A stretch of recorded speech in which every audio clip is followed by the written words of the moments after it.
Hey YouTube, everything Subaru here, another video. Today what I want to talk about is just a few tips and tricks with putting these rally armor mud flaps on. So with my experience, they weren't extremely difficult to do. However, they were not the easiest thing either. But what I'll tell you is what makes things a little easier is obviously take the wheels off. I didn't do that. I left the wheels on when I did this, and so that made it a little bit more difficult. You can do it. I'm not going to explain how to put the things on. There's other videos out. There's just a few things that I want to say that I noticed when putting these on that'll make things a little bit easier for you. So first off, you're going to get the box. Follow the instructions. The fronts were easier than the back. I'll be honest. The fronts were a little easier to get these three on. But where I'm gonna give you some advice is,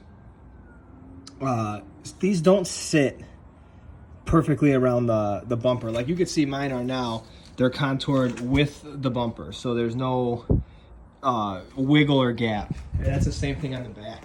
Now the back is much worse. So when you put these on, so you can see it completely follows the line of the bumper. And let me show you in the back here that the rally armor is perfectly straight.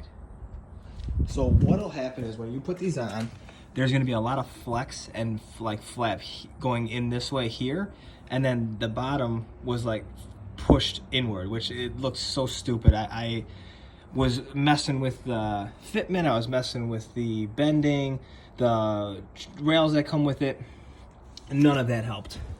So what I'm gonna advise to you is go to your AutoZone or auto parts store and grab these little taping screws here.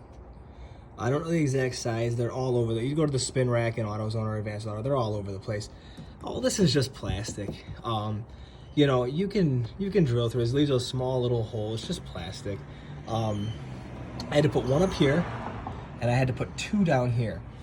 And like I said, I wanted it to follow the contour of the bumper. I did not want this huge little gap here and then this to be flapping forward. It looked ridiculous. And you know what? I think it's different with every car.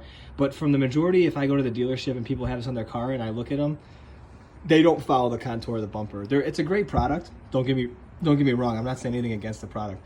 It's just I think the fitment's different on every car. The fronts, like I said, were a little easier. The fronts, I believe I only had to put in just one on the bottom here because this was a little bit loose. And then I believe I might have to put two on this one. No, again, just one. The rear was the one. This one I had to put less. I only had to put one up here and not two on the bottom. And if you look, it just contours the bumper perfectly. So that's just a little tip and trick that you can do for these. Like I said, it's a great product. I mean, rally armor is known, everything sits perfect, but just to get a little bit more perfect fitment, you can see it follows the bumper perfectly. Go ahead and pick up those screws if you don't mind drilling through. Like I said, all this is plastic. You're not gonna ruin anything by going through this. It's not a big deal. So if you have any questions, let me know. There's a lot of install videos, so like I said, I'm not going to put an install video out there. It's not extremely difficult, although it wasn't extremely easy as well. I think it would have been a little easier had I removed the wheels. The fronts obviously are easy because you could turn the wheel the one direction, the other direction, and you have full range of motion. The only part that's a little difficult is getting to that back bolt. I don't know if you can, getting to that back bolt. You can get a ratchet in there. That was the only real difficult part. Everything else was pretty good. So let me know if you have any questions. Until next time.